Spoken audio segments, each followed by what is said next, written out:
1001 Jalan Menuju Roma. Begitulah sebuah ungkapan untuk menggambarkan liku-liku perjalanan hidup manusia. Untuk mendapatkan sesuatu, memang banyak sekali cara yang bisa ditempuh.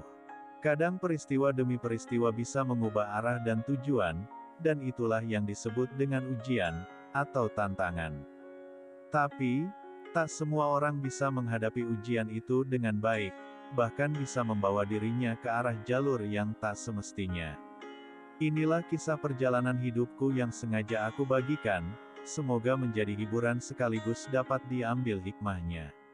Selamat menyimak. Katanya dia mau ajak nginep semalam saja. Ternyata sampai 2 malam. Bukannya aku takut kalau suaminya tahu, tapi aku ini masih pengantin baru. Bagaimana kalau Mimin, istku? Tanya aku gak pulang sampai 2 malam dan HP gak aktif. Bu Fitria, menurutku memang sangat nekat. Suka sih, boleh. Cinta gak masalah. Yang masalah itu dia pinginnya mau ngajak ketemuan terus. Padahal kami sudah punya keluarga masing-masing, kayak gitu kan. Dia selalu berdalih, aku terlebih dulu jadi kekasihnya sebelum aku nikah. Itu yang bikin aku gak bisa berkutik, dan terpaksa menemui wanita baya itu kemudian pasti begitu lagi. Berpacuan kuda lagi. Kamu belum punya kerjaan kan? Kayak gitu tanya Bu Fitria saat kami sudah ketemu di tempat yang sudah kami tentukan. Aku heran, dia sudah tahu sekali statusku yang masih nganggur, kenapa harus bertanya begitu? Saya sedang nyari. Jawabku. Jangan, seru Bu Fitria cepat. Emang kenapa? Saya sekarang sudah berkeluarga. Kalau gak punya kerjaan, bagaimana bisa kasih nafkah? Kamu kerja sama aku saja, gak masalah kan? Begitu katanya. Emang kerja apa? Tanyaku. Yah, kerja beginian, ngelayani kebutuhanku, maksudku menjadi joki dalam pacuan kuda. Kebetulan akhir-akhir ini hobiku berpacuan kuda. Walah, kagetku. Kenapa emang? Apa salahnya? Tanyanya. Aku gak jawab.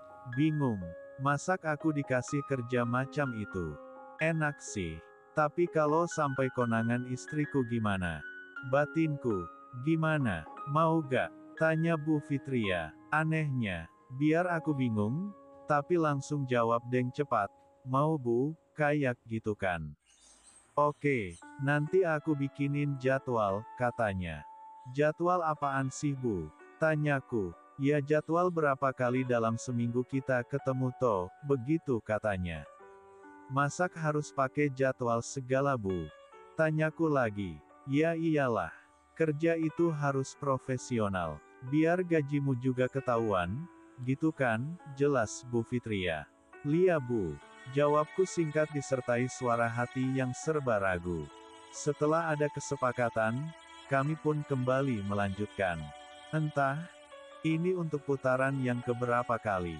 Aku hanya heran, Bu Fitria begitu alot dan tangguh sekali. Selalu mendominasi.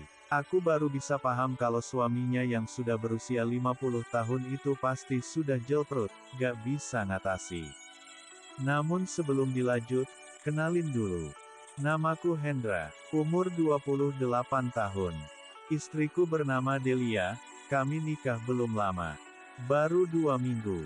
Sementara Bu Fitria merupakan tetanggaku yang bekerja di sebuah pabrik garmen. Katanya punya jabatan. Dan memang kaya. Umur Mia kira-kira 45 tahun. Awal mula aku bisa kenal sama Bu Fitria tanpa sengaja. Bu Fitria kalau berangkat kerja sering memakai jasa ojek.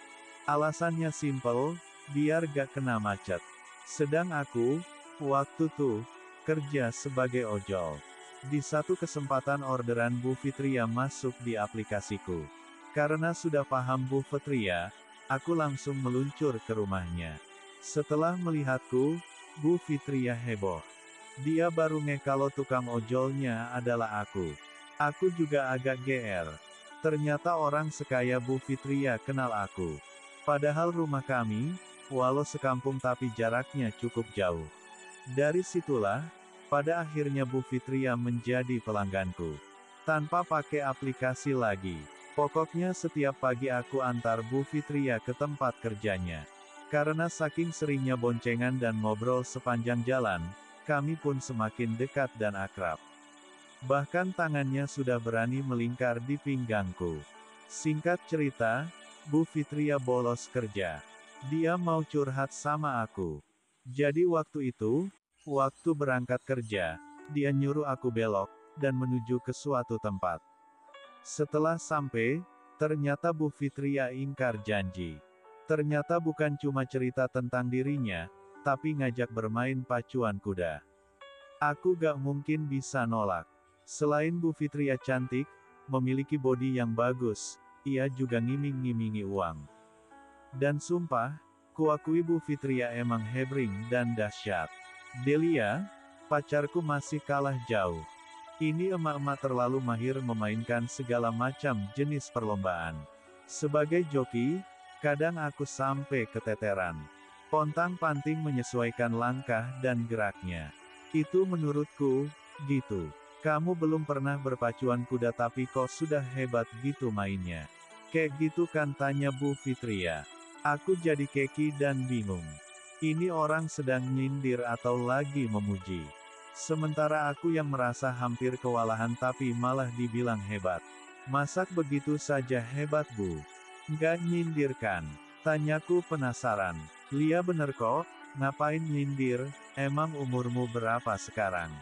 Gitu kan, Bu Fitria balik tanya. 27 tahun, Bu, jawabku, sembari mengerutkan kulit dahi.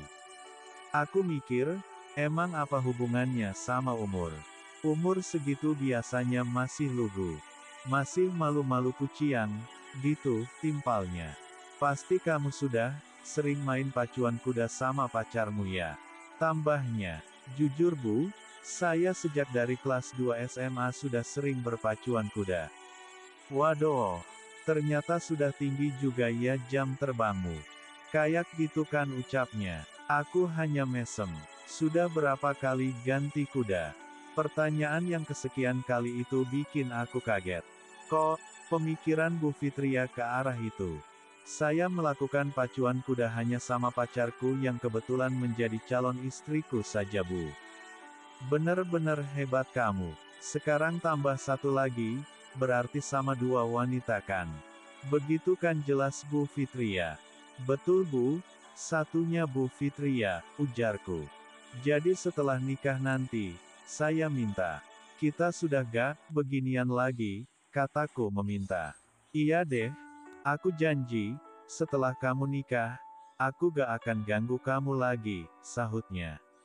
Makasih, Bu, ucapku, merasa senang.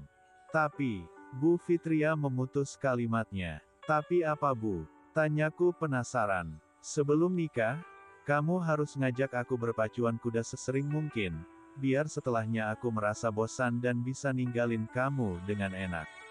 Aku memang gak menimpali, meski masih belum paham, maksudnya sesering apa. Apa tiap hari? Emang gak bahaya tiap hari main pacuan kuda? Sebab pacuan kuda itu sangat menguras tenaga.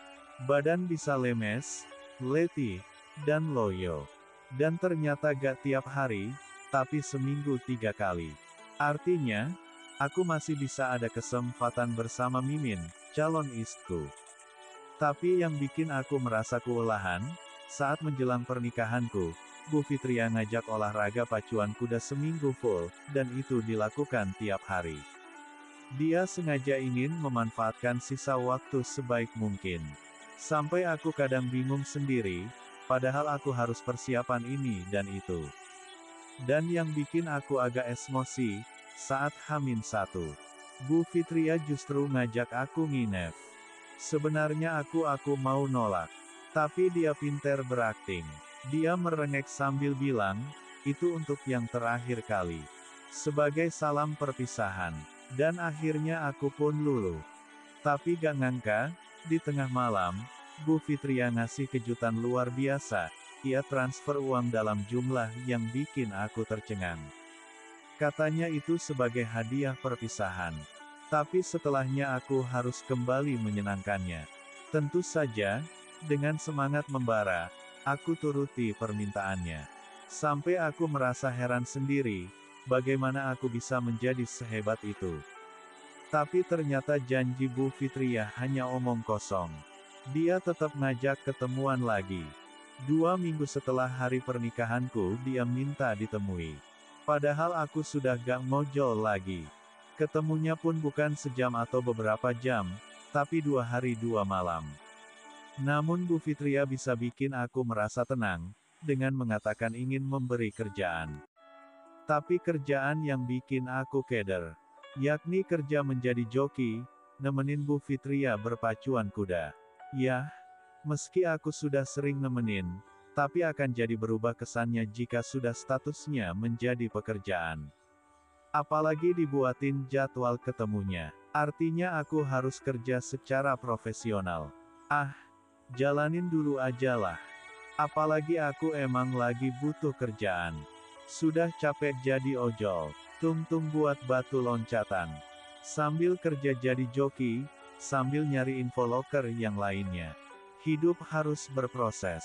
Akan kujalani pekerjaan ini dengan senang hati. Moga kedepannya aku bisa mendapatkan pekerjaan yang baik dan lebih bermartabat. Begitulah sekelumit kisah hidupku, semoga teman-teman bisa menyaring isinya. Bisa menjadi pelajaran hidup. Buanglah yang tidak pantas, ambil sisi positifnya jika dirasa memang ada. Sekian dan terima kasih.